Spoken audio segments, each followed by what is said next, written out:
Are we live right now? Hey, hey, hey, I'm Amanda Troop. Hi, I'm Amanda Troop, and you're listening to my interview with Elaine Goodman on gogoodman.com.au. So I'm just a little bit raspy. Say it in an Australian accent. I'll try to copy you. Hi, I'm Amanda Troop, and you're listening to my interview with Elaine Goodman on gogoodman.com.au. It's still British. It's just British. Hi, I'm Amanda Troop, and you're listening to my interview with Elaine Goodman. I can't do it anymore. Hello, I'm Amanda Troop, and you are listening to my interview with Elaine Goodman on gogoodman.com.au. Best interview ever. Because you're a comedian, improviser, a lot of your career revolves around comedy at the moment.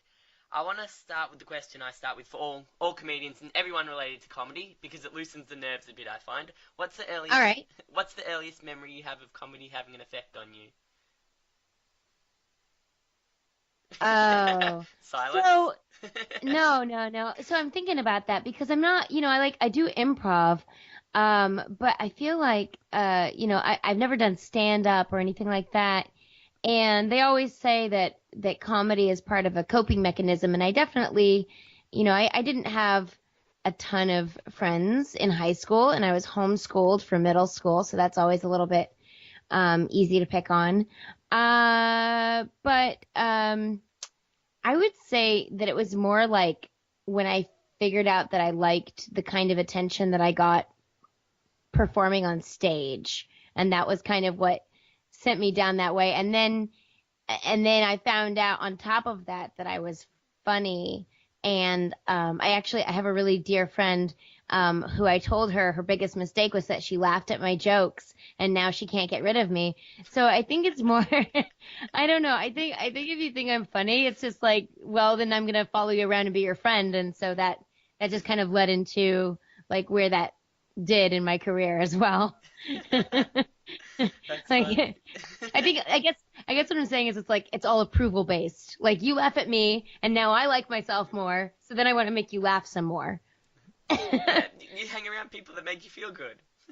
Yeah. I mean, not like I don't mind if you laugh at me because I've made a fool out of myself as well. Like I might feel bad on the inside, but if you're laughing, I'll be like, all right, okay, cool, this is working out. No, I'm exactly the same. I make fun of myself, and that encourages other people to make fun of me, which makes them feel happy, and I'm fine with it because I always make fun of myself before anyone else. Yeah, exactly. Now, this is interesting. You grew up in a military family, and when your dad retired from the military, your mum moved you, your whole family moved to Florida, and you joined a theatre group. Um, and I read that I think you were about 11 years old. Can you tell me about the transition from a military family to a theatre family? Was there anything comedic or theatrical about the military lifestyle? No. No. Yeah, my parents met through the army. I was born when they were stationed in Germany, and we moved around a lot. And then when it was time for my dad to retire from the army, we moved to Florida, like you said. My grandpa is down there. He actually just turned 100 this year. Wow. So we moved there to be closer to my mom's side of the family. So do you And when you guys turn 100 in America, because you're not part of the Commonwealth, do you get a letter from the Queen, or is that just countries in the Commonwealth? you get like nothing. You get zero. If you're lucky, you get featured on like Good Morning America or something like that.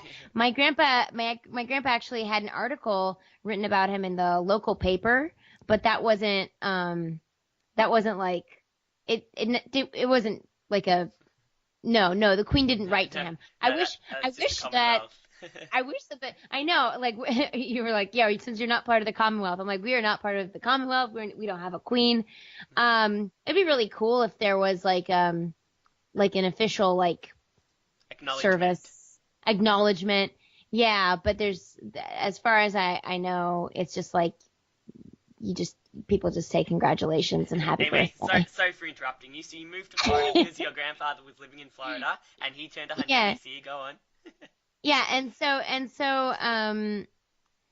when we moved to Florida, it was what happened was that um when you're in a military family and you're on base, as a kid, you go to the playground and there are other kids that have just moved to the neighborhood and you meet each other and you're friends.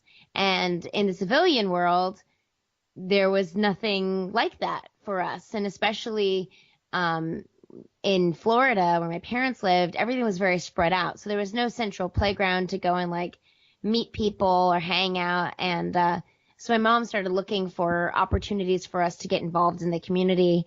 And this local theater seemed like a really fun place to volunteer. So we started there. But up until that point, like my dad he'd been in a folk band Oh, um, in his like 20s and early 30s.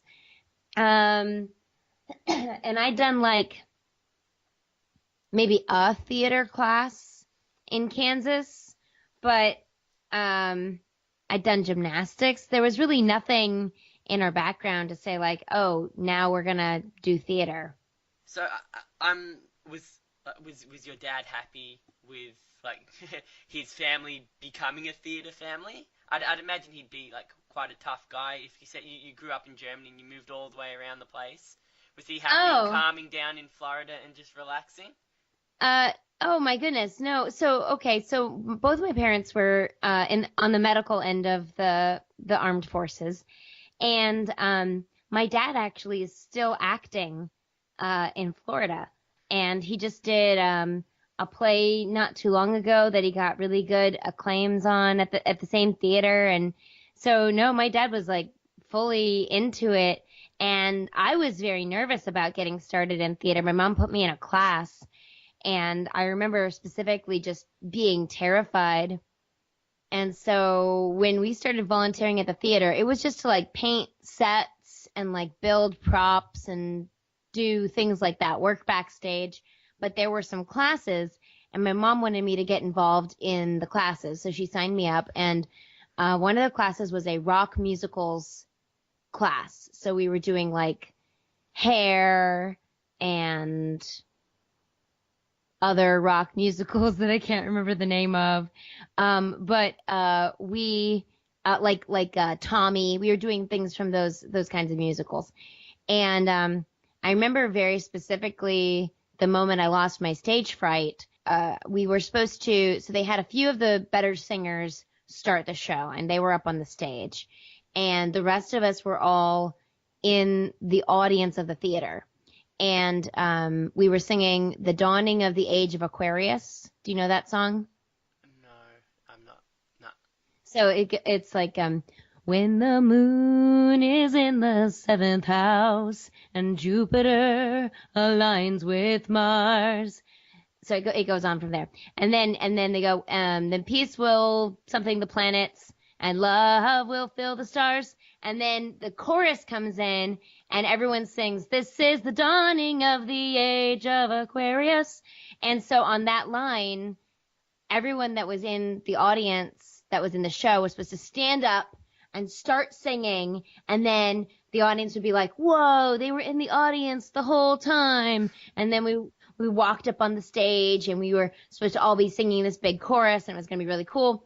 So I remember we're doing that, and I'm just shaking. I'm just so nervous. I'm sitting in the seat and people are coming and sitting around me and I'm just shaking and shaking.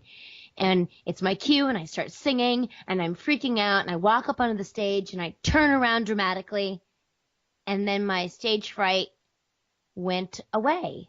I felt like there was like a physical like snap in my brain, and I wasn't afraid. I was just having a great time, and I was singing and we were dancing, and I went, "Oh, okay. All right. I want to do this. This is for me." So, it wasn't until that moment that I thought about acting at the theater. I was just going to do like set painting and stuff. Um, and so then I auditioned for The Crucible by Arthur Miller, and I got into that, and I read a whole bunch of books by Stanislavski, and I got to be very method, and really did a lot of theater all through high school at this place at the Naples Players.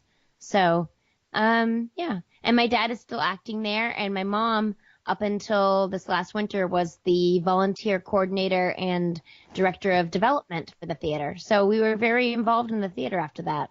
But there was nothing to suggest before that we were ever going to be in the theater. Right. And I'm assuming that at 11 years old, was that moment where you lost your stage fright? How old were you then? Like maybe 11 or 12.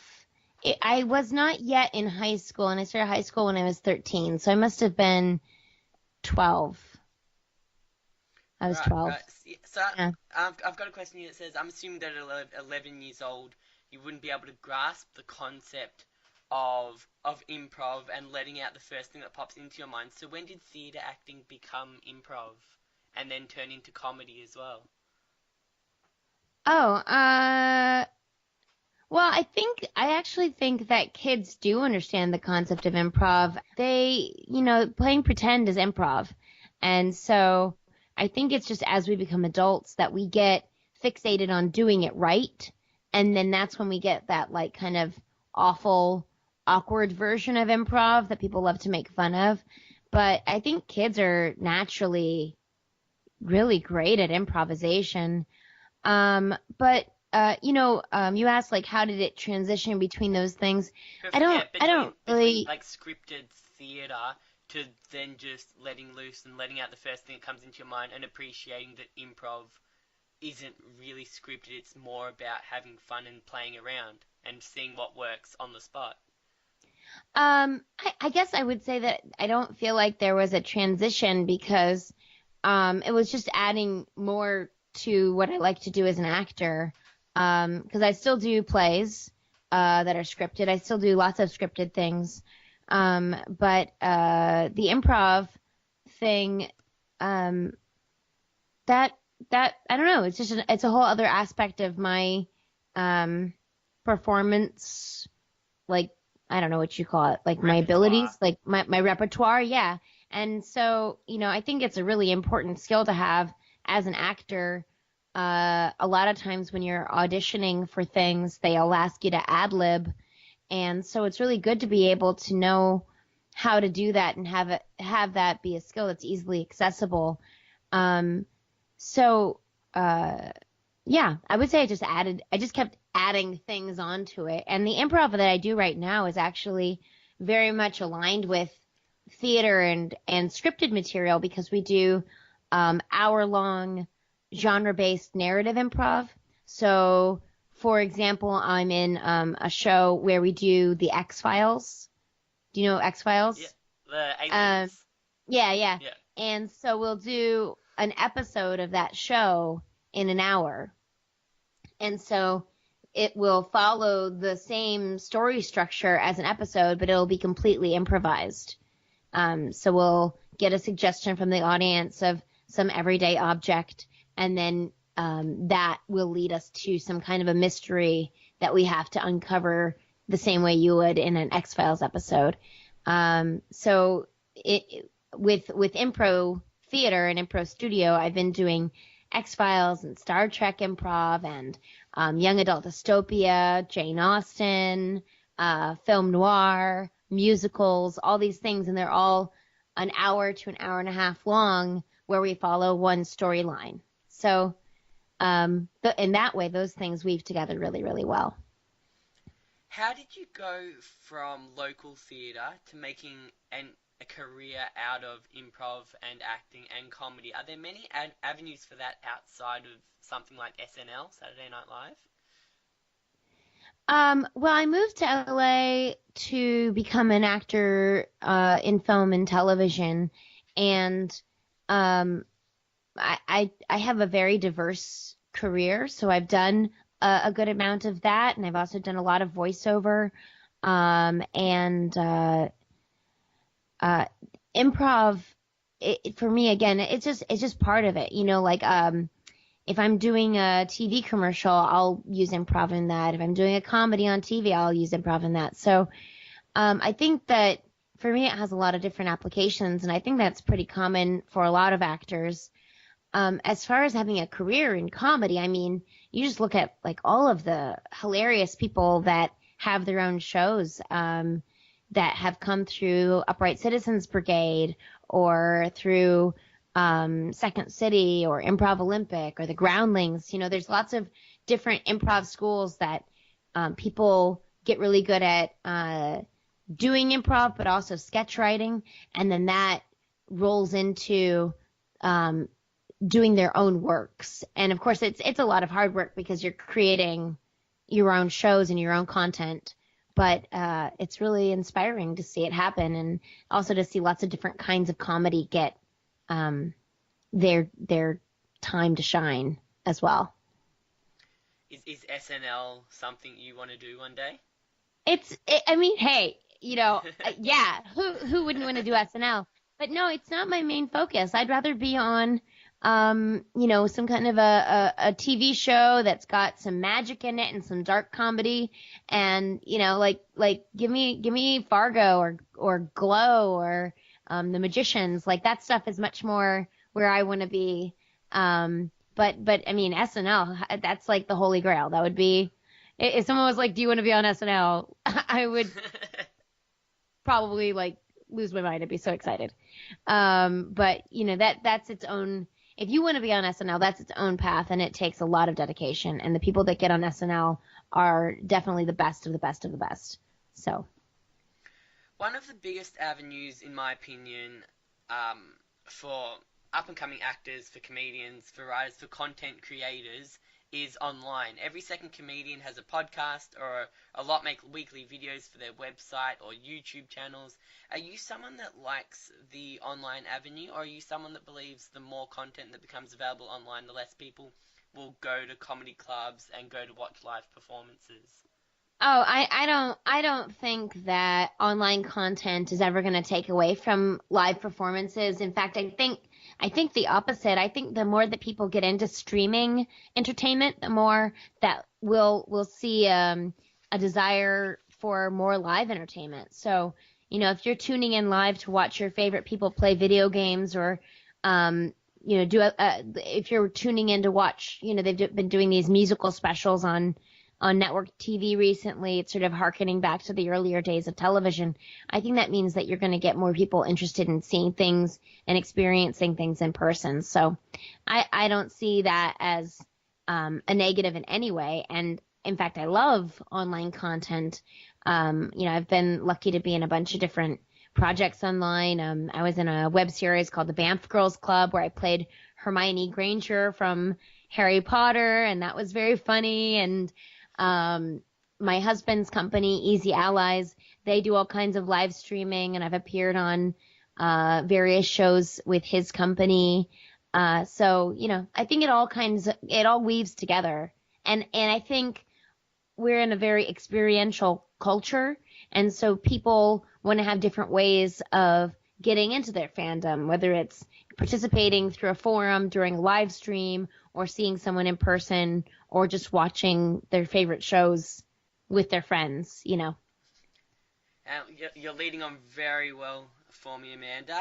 The next question I've got is about your role as Hermione Granger, and you've played a lot of different roles, so I've just focused on a couple that I found interesting, and then we can cover a few broadly as well if you want to pick some others that you want to mention. You've played Hermione Granger in a web series called The Banff Girls, as you mentioned. I watched a couple of episodes.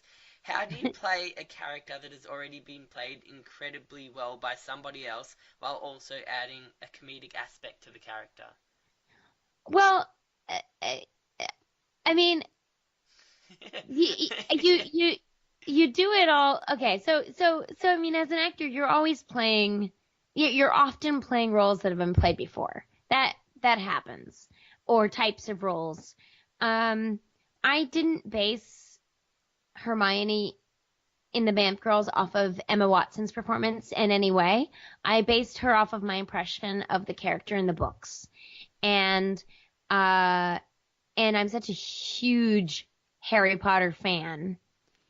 I have just a head full of Potter trivia, and I don't know. I guess with anything that I enjoy to a certain degree, the humor is there, but also the scripts were written so smartly, And so while the director let me improvise in that as well, it was just going off of the great setups and the relationships that were built in by the writers. So, it was very collaborative. So I don't know. I just was having so much fun.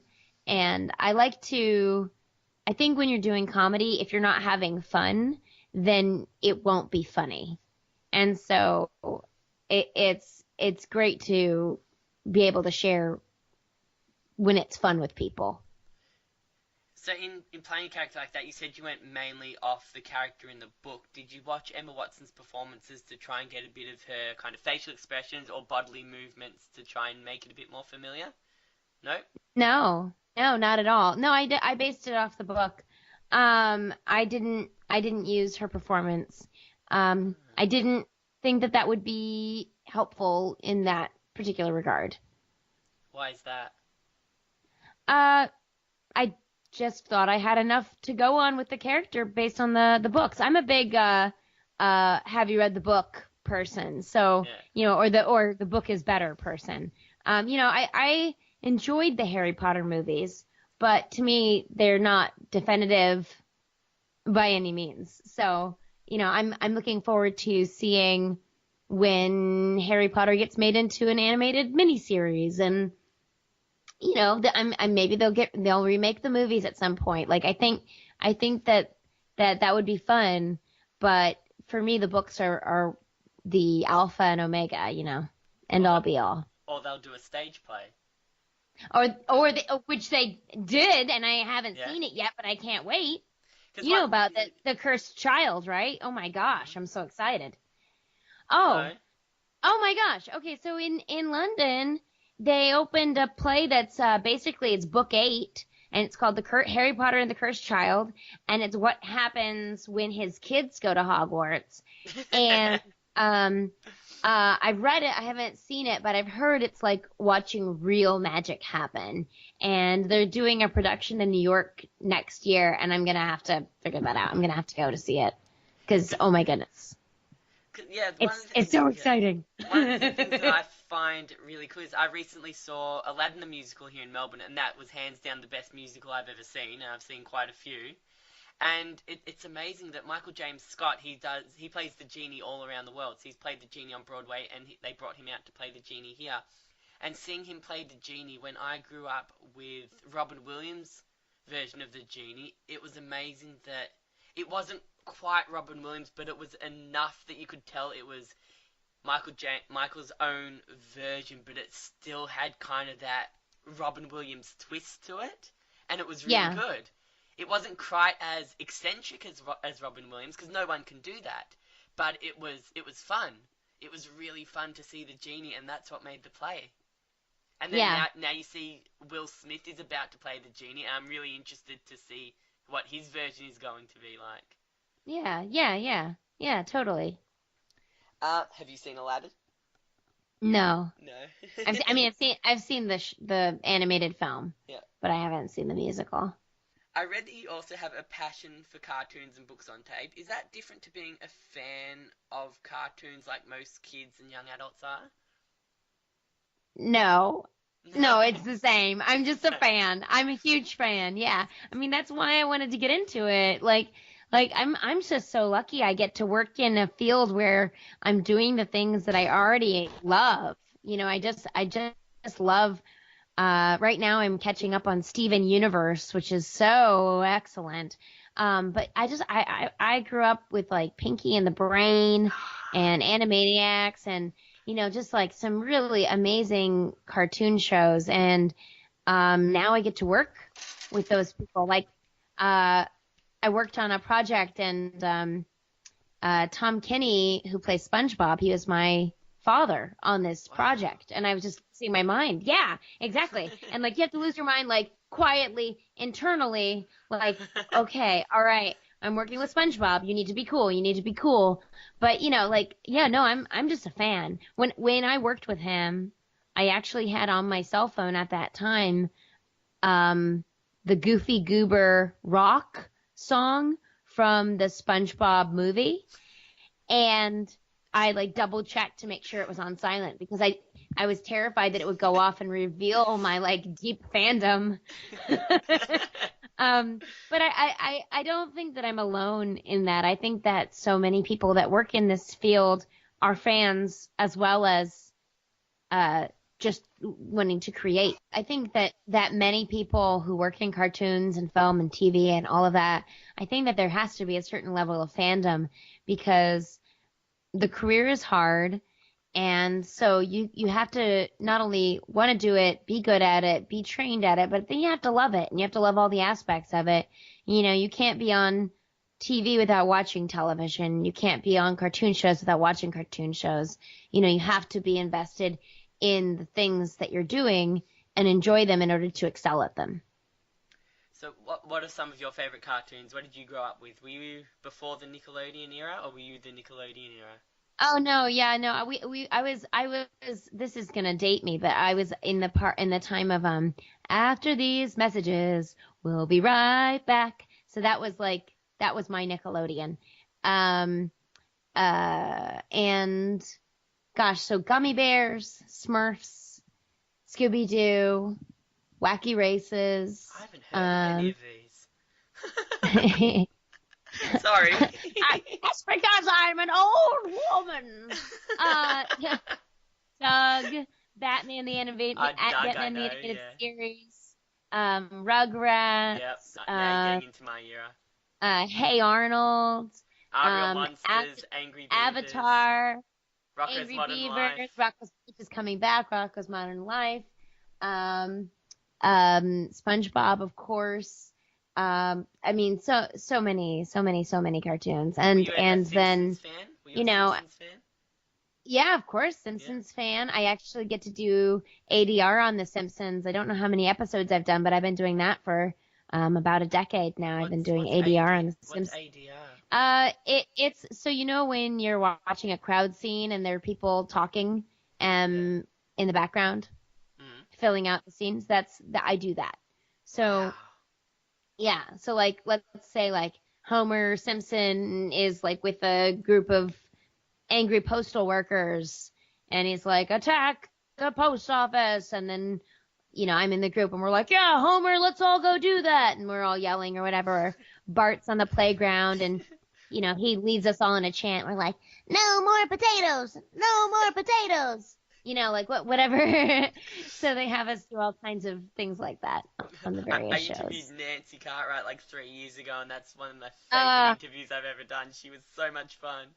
she's incredible. Yeah, she's incredible. I Yeah. mean, talk about a life-changing career moment for her. Wow. Yeah. Have you acted in scenes with all the main cast of The Simpsons? I mean, theoretically, I have, Yeah. but I've never actually worked In the same room. simultaneously Yeah. with them. Right. Have you met them? Uh, I kind of met Tress McNeil, Hmm. and then I have met Maurice LaMarche, and I was on a panel with him. Um, and I've met Hank Azaria, but I mean in passing. Yeah. He does not. If you asked him if he's met me, he has not met me. I remember that much better than he does. So I would say, sort of. How about that? A little bit. Okay. It's on my to-do list. I've worked with Phil Lamar, so like the thing is that like when you're thinking about like the cast of The Simpsons, there's a huge number of people that have been on The Simpsons. Yeah. So yes, no, the more I think about it, the more I have worked with lots of various people, and my dear friend Chris Edgerly does a ton of stuff on that show, so I see him all the time, and he's really cool. But yeah, anyway. I love interviewing voice actors because the really good ones have a big, big range. Can you take me through some of your favorite accents and voices you can do? Do you do impersonations as well? And I read on your website that you do Southern, Spanish, British, Irish, German, Midwest, Russian, and French. Can you do Australian? You know what? I can't do Australian. That one is very difficult for me. and I don't know why, so I just sort of avoid that one. I'm listening to your beautiful accent, and I'm wishing that I could copy it better. Maybe one day I'll take a class and get that one nailed down. Um, but I do Russian. I was in a play where I had to be Polish, so I got to practice a lot of the Eastern European sounds. And I do various different dialects of British accents. Um, I do little kids. I do little boys and older kids as well. Sometimes they're just in high school, and like it can be really hard sometimes. When there's so many pressures as a teenager. Um, I don't know. Like, what else do you're like? Do all your characters. I don't know all my characters. I do creature voices, like like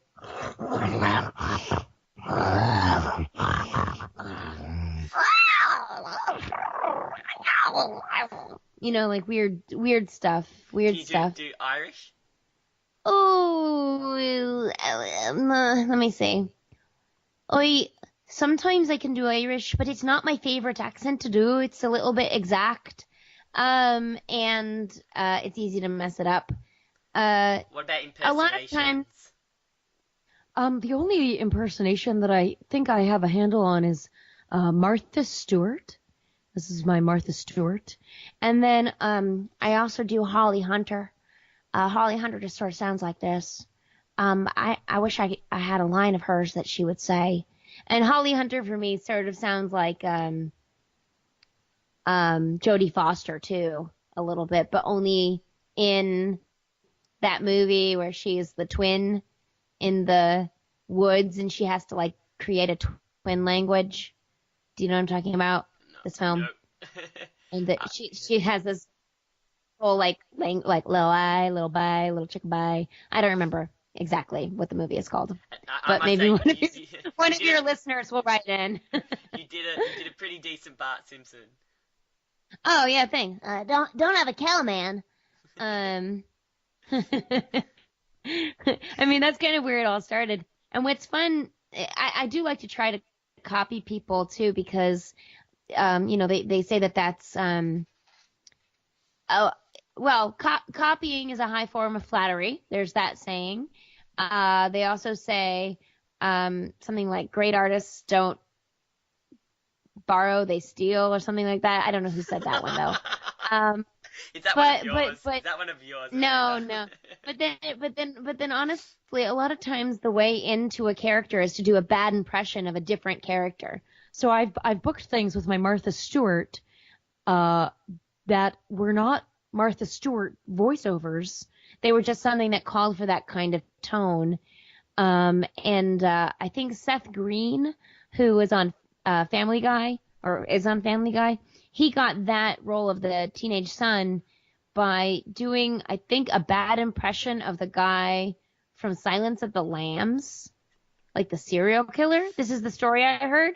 So, it's all about your way in, and then that from there you get a unique character that then becomes associated with whatever the part is that you're playing.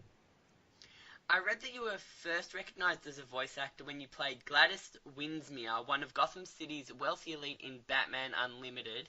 How did you create the voice for a wealthy lady called Gladys, and what was your process? Uh, well, my friend, the director, Wes Gleason, he asked if I could do um Maggie Smith from Downton Abbey. And so I said, well, I don't know, but I'll try. So that's how that happened. And And that's Professor McGonagall. yeah, that's Professor McGonagall as well. Yeah. But I would say that Gladys ultimately doesn't really sound very much like Maggie Smith, just like how we were talking. And then I did that in two different films and played a couple other characters in those films as well. Who are some of the women you admire in comedy? Are they more modern day acts or women from the past? Oh my gosh. I mean, there's so many. Yeah, so why I ask who are some of the women you admire in comedy is because comedy these days is a very male-dominated area, and there are good female comedians out there, but they have to work. I think, and it may just be my opinion, they have to work extra hard to try and attract all different kinds of crowds. So as opposed to earlier, that it was just more about like slapstick stuff back in the 40s, 50s, and 60s. It was more about slapstick stuff. But now women really have to try and match the men to be able to get in. Uh, well, so I think it is as it is in many different fields. It's more difficult for women, but I think that we are gradually chipping away at that. The famous quote about Ginger Rogers is that she had to do everything that Now, see, here's the fun. Wait, hold on. Let me look up the quote. This is the quote. So I thought of Ginger Rogers. Uh, okay, here's the quote. Ginger Rogers did everything Fred Astaire did except backwards and in high heels. And I feel like that's just the way it is for a lot of things with women. And I mean, the comedic women that I know are just so brilliant and gifted. And I think, I'm not sure what the question was at this point, but Okay, I think So who are some of the women you admire? Because like the example that yeah. I like to use is Amy Schumer. She's a great Like I love seeing her in interviews. I love her movies, but her stand up, I feel that she goes above and beyond to be cruder, more crude than maybe she has to be. Maybe that's her style, and I don't know whether she's 100% comfortable with that or whether that's something that she feels she has to do in order to make herself stand out. I mean, I can't speak to the comedic styles or the choices that people make, but I think that Amy is an incredible comedian, and I think I think that she does that because she finds that funny.